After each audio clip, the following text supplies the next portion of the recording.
Halo, Assalamualaikum warahmatullahi wabarakatuh. Halo Sobat Manajemen, kembali lagi di Introgenis, Introduction of General Study. Nah, pada kali ini kita berada di episode ketiga.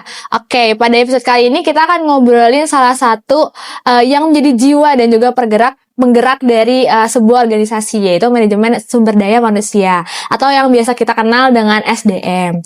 Nah, tentunya temanya juga menarik ya. Temanya itu yaitu manusia bukan mesin, peran SDM di era modern.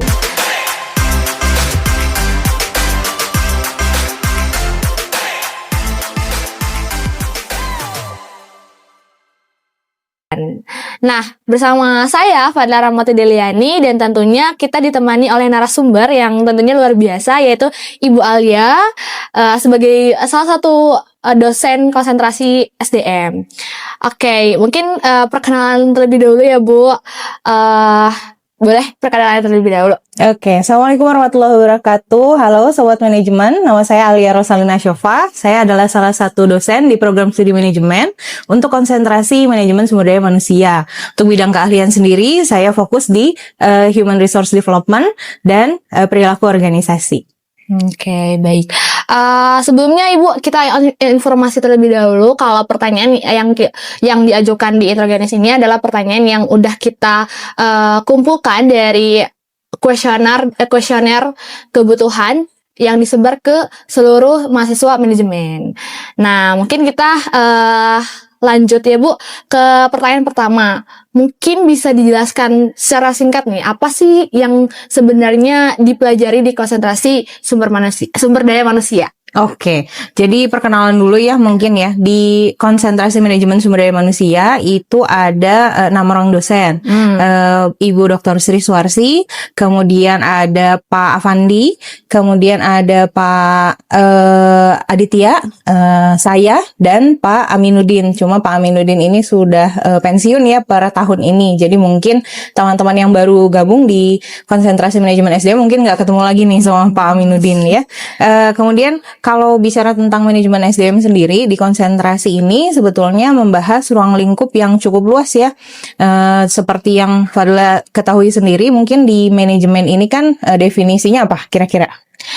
Kalau dari pengetahuan Fadla sendiri, Bu, SDM sendiri itu sebuah memanage manusia, membuat sistemnya untuk kita kelola gitu manusia yang berada di sebuah organisasi maupun perusahaan. Betul banget. Nah, di manajemen SDM nanti teman-teman akan belajar bagaimana organisasi mengelola yang jadi nyawanya organisasi, yaitu sumber daya manusia itu sendiri. Nah, ruang lingkup yang akan dipelajari sepanjang teman-teman nanti mengambil konsentrasi manajemen SDM itu mulai dari pertama pengadaan sumber daya manusia. Jadi gimana sih caranya organisasi itu membuat tenaga kerjanya ada di dalam organisasi. Nah, ruang lingkupnya mulai dari planning ya, human resource planning, kemudian nanti bagaimana caranya merekrut, bagaimana caranya menyeleksi gitu ya, termasuk gimana caranya organisasi membuat analisis pekerjaan. Nah, nanti sudah masuk nih tenaga kerjanya ada di organisasi, maka aktivitas selanjutnya adalah mengembangkan organisasi, tenaga kerja yang ada di organisasi. Aktivitasnya kasih training gitu ya, pengembangan karir dan lain sebagainya. Yang intinya adalah gimana caranya tenaga kerja itu selama berada di organisasi itu tumbuh bersama organisasi. Terus aktivitas selanjutnya adalah pemeliharaan. Nah, kalau kita meng-hire tenaga kerja, konsekuensi logisnya apa sih? Ya berarti kita kan akan bayarkan ya jasanya atas kinerjanya di organisasi. Maka di pemeliharaan inilah organisasi menghitung kompensasi, kemudian memastikan bahwa tenaga kerja itu aman gitu ya, sehat, sejahtera. Termasuk juga bicara tentang bagaimana antar karyawan atau tenaga kerja ini berkolaborasi, bekerja sama supaya organisasi bisa sampai pada tujuannya. Kurang lebih kayak gitu. Jadi mulai dari tenaga kerjanya belum ada di organisasi sampai dengan udah keluar nih dari organisasi itu tetap dipikirkan gitu ya sama HR di organisasi. Kurang lebih kayak gitu, Teh Fadla. Oke, menarik ya Bu. Berarti kita tuh berarti SDM tuh nggak hanya ketika manusianya ada, tapi dari sebelum manusianya itu mau ke perusahaan sampai ketika akhirnya jabatannya udah pensiun itu juga kita kelola dan juga dipikirkan gitu. Betul. Terus kalau misalnya mengenai perbandingan nih Bu, kan di manajemen itu ada 6 konsentrasi. Kalau yang menjadi pembeda antara SDM dengan konsentrasi lain itu apa Bu? Oke, jadi sebetulnya ya kalau saya mengilustrasikan, kalau teman-teman belajar di prodi manajemen itu ibaratnya teman-teman tuh lagi buat sebuah bangunan. Nah, keenam konsentrasi yang ada di prodi manajemen itu ibarat pilarnya. Jadi sebetulnya teman-teman walaupun sudah mengambil satu konsentrasi, teman-teman harus mempelajari seluruhnya supaya bangunannya kokoh gitu ya, pilarnya semua kuat gitu. Nah, manajemen SDM sendiri yang jadi fokus utama sebetulnya ya tadi ya aktivitas pengelolaan tenaga kerja di organisasinya. Namun sebetulnya fungsi pengelolaan sumber daya manusia di organisasi itu bukan hanya jadi tugasnya HR manager, tapi juga jadi tugas seluruh manajer lini. Artinya fungsi pengelolaan SDM di organisasi itu dijalankan oleh seluruh manajer lini. Jadi teman-teman yang punya cita-cita jadi manajer, artinya wajib memahami bagaimana sih caranya mengelola sumber daya manusia di organisasi. Oke.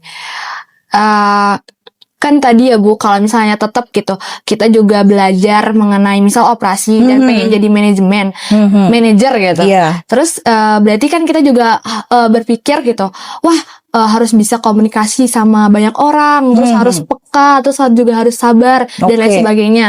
Nah kalau misalnya dari situ kan kita juga perlu keterampilan. Nah kalau dari SDM sendiri ini tuh perlu keterampilan apa sih yang harus dimiliki sama mahasiswa gitu? Oke, sebetulnya keterampilan yang nomor 1 ya harus ada pada diri mahasiswa. Ini sesuai sama hasil survei ya yang dilakukan oleh Economic Forum, World Economic Forum.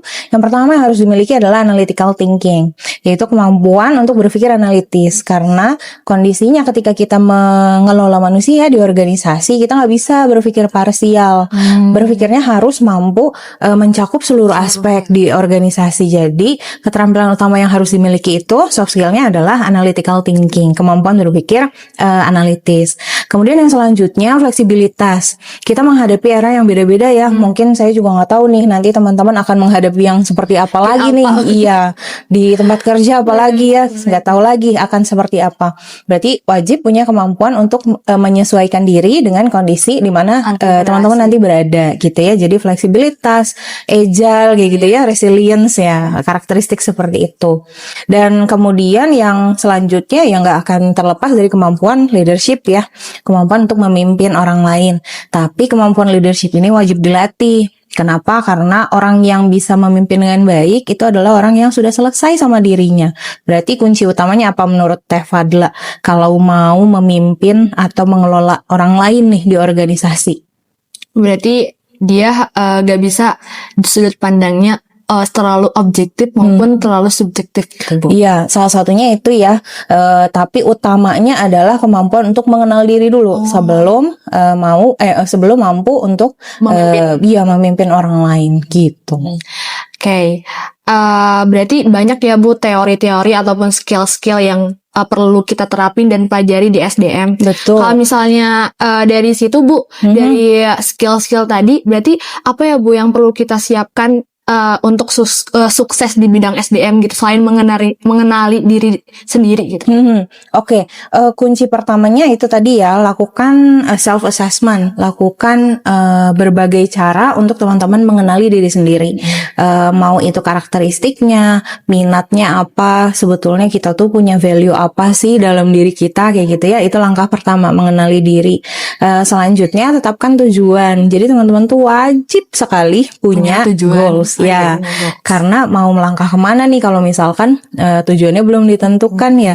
Jadi harus punya aspirasi kira-kira akan sampai kemana sih dalam berkarir misalkan atau dalam studi kayak gitu ya. Baru nanti mundur ke gimana caranya kita sampai ke goals yang sudah ditetapkan. Habis itu wajib melakukan reality check. Reality check ini berarti berkaca lagi ya, supaya kita tetap relevan sama kondisi yang saat ini ada.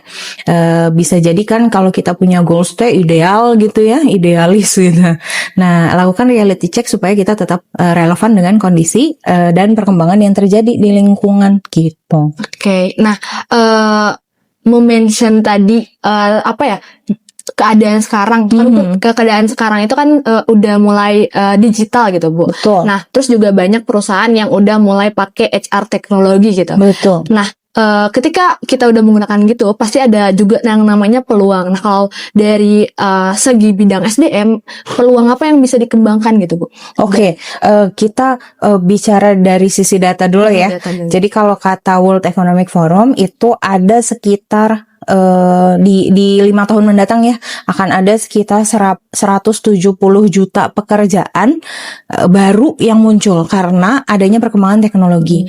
Memang karena ada perkembangan teknologi itu akan ada juga ya pekerjaan yang hilang, tapi proporsinya akan lebih sedikit dibandingkan peluang yang akan hadir gitu ya dengan kemajuan teknologi. Memang betul kata Teh Fadla tadi ya bahwa di dunia HR sendiri digitalisasi sama otomasi itu udah jadi isu yang lama sekali ya muncul gitu ya.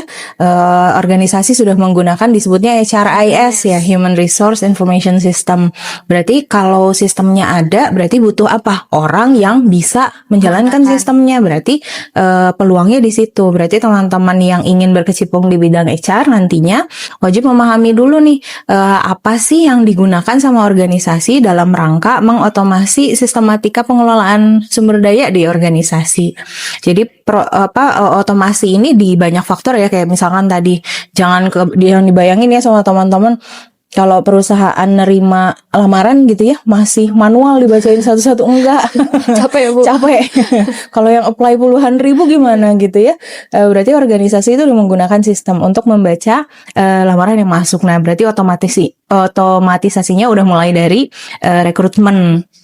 Belum lagi nanti di dalam yang itu menghitung gaji, merencanakan suksesi gitu ya untuk karir dan lain sebagainya. Organisasi itu udah membuat sistem yang membuat proses ini jadi lebih simpel ya, lebih tidak lagi manual kayak gitu. Nah, berarti peluangnya di situ.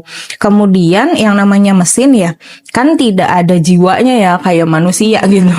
Nah, maka peluang lagi dari teman-teman di situ. Gimana sih caranya kita menganalisis manusia tapi berbasis data dari data yang sudah diolah sama sistem tadi kayak gitu. Jadi banyak sih ya peluang kalau di bidang HR, apalagi kalau teman-teman memang berniat untuk berkecimpung di situ ya. Masih luas yang bisa dieksplor gitu di bidang itu.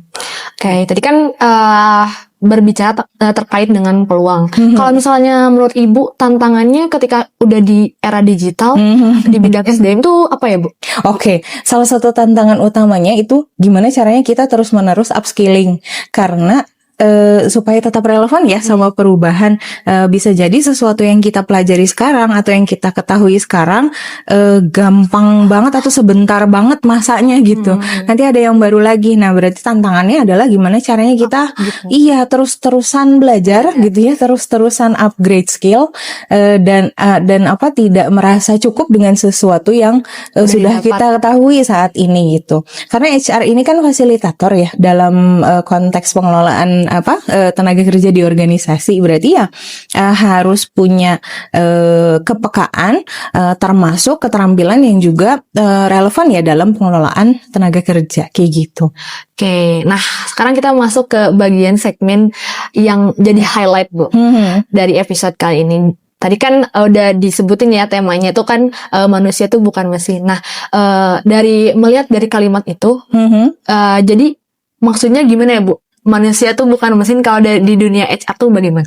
Oke, ya memang kalau di dunia apalagi di ke masa yang akan datang mungkin ya kita nggak tahu lagi nih digitalisasi, pergeseran demografi dan lain-lain, ini pasti akan jadi dua isu utama yang mengubah gitu ya cara kita bekerja mungkin 5 sampai 10 tahun mendatang itu nggak jauh-jauh lah ya 5 tahun mendatang kayak gitu ya. Memang hasil riset tuh membuktikan bahwa 20 sampai 30% pekerjaan yang saat ini kita jalani itu berubah gitu atau bahkan bisa digantikan sama digitalisasi atau otomasi by 2030 lah, 5 tahun mendatang gitu. Nah, berarti kan apa sih yang jadi faktor utama yang perlu kita pelajari kan berarti aplikasi dan teknologi platformnya ya yang digunakan untuk mengelola data-data di organisasi, kemudian robotisasi, otomasi kayak gitu ya. Berarti butuh manusia yang seperti apa sih? berorganisasi berarti butuh manusia yang punya insight gitu ya, memahami data yang jumlahnya banyak ini di era sekarang kayak gitu. Berarti ada hal yang tidak dimiliki nih sama teknologi digital, AI, otomasi dan lain-lain ya, yaitu ethics. Karena etika itu melekatnya di manusia. Berbasis dari value kan ya, dari nilai diri nih. Nah, berarti mulai di asah nih ya, bagaimana sih caranya kita berperilaku etis dalam tempat kerja kayak gitu ya, berinteraksi dengan pihak lain dan lain sebagainya. Karena itu yang dimiliki sama manusia tapi tidak dimiliki sama mesin. Sebetulnya AI kan seperti yang teman-teman pelajari juga ya, AI ini kan artificial intelligence, berarti kecerdasan itu buatannya dibuat sama siapa? Manusia. Nah, berarti manusianya yang harus lebih cerdas nih daripada AI yang diciptakan. Dan memang betul ya, ada proses berpikir yang ditiru sama AI dari manusia. Berarti manusia kan punya lebih advance lah gitu ya, cara berpikirnya kayak gitu. Jadi kunci utamanya yaitu ya, belajar terus-menerus, kemudian mengasah perilaku etis dalam keseharian gitu. Nah, Bu, tadi kan juga mention ethics, terus juga kan manusia juga bukan mesin gitu. Nah, banyak Bu fenomena sekarang tuh tenaga kerja tuh diperlakukan seperti mesin, jadi tidak sesuai gitu sama gaji yang didapat. Nah, itu bagaimana Ibu? Ya, sebetulnya itu juga jadi salah satu PR-nya pengelolaan tenaga kerja di organisasi ya, PR-nya HR nih gitu. Karena kalau organisasi ingin maju, harusnya pimpinan dari organisasi itu berpikir tidak lagi manusia itu resource lah gitu ya, tapi capital harusnya ya, jadi faktor utama strategis yang bisa membantu organisasi sampai gitu ya ke tujuannya. Jadi ya kunci utamanya tadi ya, memanusiakan manusia, bahwa manusia teh ada capeknya, ada betenya gitu ya, butuh istirahat, butuh hiburan dan lain-lain gitu, yang tidak sama seperti ketika kita men-treat mesin ataupun alat gitu. Memang PR-nya di situ sih, betul.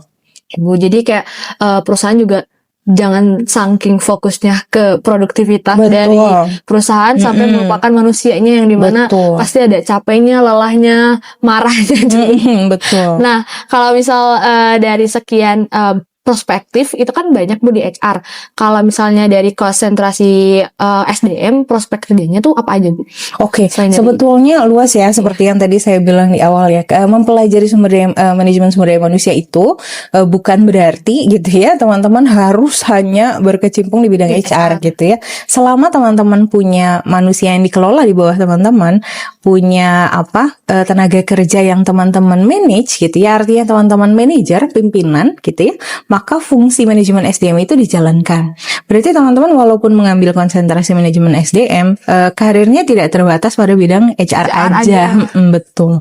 Selama mau jadi pimpinan proyeksinya ya berarti pahamilah ini, karena nanti akan dipakai untuk mengelola bawahannya.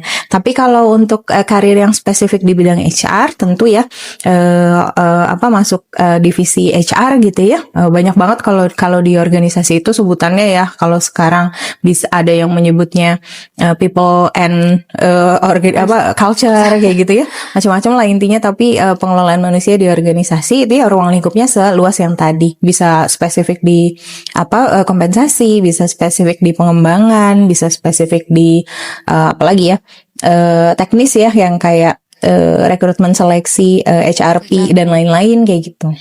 Oke, berarti jadi ketika kita ngambil konsentrasi SDM, yang prospek kerja itu gak hanya jadi HR aja, tapi bisa mungkin dari runtutan seleksi, kita bisa dari situ. Nah, Bu, kan kita tuh juga ada pesaing ya SDM.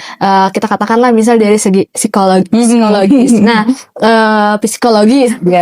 Nah, terus berarti kita tuh kan harus punya competitive advantage. Nah, apa sih Bu competitive advantage yang harus kita miliki? Mungkin dari segi prodi manajemen gitu di bidang konsentrasi SDM. Betul banget ya. Ini jadi concernnya teman-teman ya. Nanti kalau ngambil SDM saingannya berat Bu, anak psikologi gitu ya.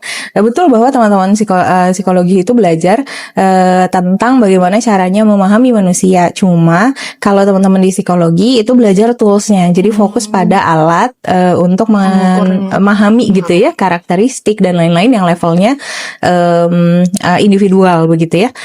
Kalau di manajemen SDM, karena teman-teman basicnya manajemen, berarti keunggulannya apa? Pertama adalah pemahaman tentang bisnis itu sendiri. Jadi kalau teman-teman mau mengelola HR, lu nggak boleh ya lepas dari, oh saya nggak pengen belajar bisnis gitu ya. Salah justru. Ya, mau mengelola manusia dalam organisasi berarti harus tahu gitu ya bagaimana sih bisnis ini berjalan. Jadi kekuatan teman-teman di manajemen itu karena teman-teman basicnya adalah punya pengetahuan tentang bisnis gitu ya. Kemudian yang kedua, karena teman-teman belajar strategik, maka teman-teman itu bisa merumuskan atau punya sudut pandang yang strategis terhadap pengelolaan manusia. Jadi tidak parsial gitu. Hanya mikirin manusia aja kan enggak ya, tapi mikirin hal-hal yang lain atau pilar manajemen yang lain gitu. Jadi keunggulannya ketika teman-teman nanti bergabung di organisasi mengelola manusia, adalah teman-teman mampu memandang ini secara strategis. Jadi luas sudut pandangnya begitu. Nah, berarti buat teman-teman ya sobat manajemen, ketika ngambil konsentrasi SDM jangan ragu, aku takut dengan pesaing dari prodi lain gitu, karena dari manajemen SDM ini kita berbuatnya itu dari strateginya, terus juga dari bisnisnya, jadi terus juga ngelihatnya dari sisi yang lain gitu, 360 derajat. Betul. Nah, terus Bu, ini pertanyaan terakhir nih Bu. Kalau misalnya pesan yang Ibu bisa sampaikan gitu ke mahasiswa yang misal tadi ragu gitu Bu untuk pilih konsentrasi SDM, apa Bu? Oke, untuk teman-teman bergabung di konsentrasi manajemen SDM itu butuh niatan yang kuat ya. Jadi selesai dulu, kalau saya istilahnya begitu ya, selesai dulu sama dirinya, kenali dirinya, selesai dengan dirinya, maka bisa gitu ya memikirkan orang lain dalam konteks kemajuan orang lain dan kemajuan bersama ya untuk organisasi. Jadi kalau ingin bergabung di manajemen SDM, silakan, kami akan sambut dengan senang hati gitu ya. Cuma ya itu ya, PR-nya adalah teman-teman selesai dengan dirinya dalam konteks berarti pahami diri, pahami bahwa diri itu akan berkembang bersama organisasi gitu ya, sehingga teman-teman nanti siap untuk mengelola manusia lainnya gitu ya, bekerja sama dalam kemajuannya organisasi. Oke. Berarti intinya kenalin diri dulu ya Bu, sebelum kita mau memimpin atau memanage semua manusia, biar ketika kita memimpin tuh nggak salah karena diri kita kita udah benar gitu. Nah, oke, mungkin teman-teman sobat manajemen, perbincangan kita hanya sampai sini, dan juga luar biasa pemateri dari Introgenis kali ini. Semoga teman-teman apa yang kita obrolin nih menjadi insight, dan semoga teman-teman yang ragu memilih konsentrasi SDM juga jadi kuat lagi untuk memilih konsentrasi manajemen SDM. Nah, mungkin aku pamit undur diri, Fadla Rahmati dari ini. Sampai jumpa di next episode Introgenis keempat. Ya, terima kasih. Bye-bye.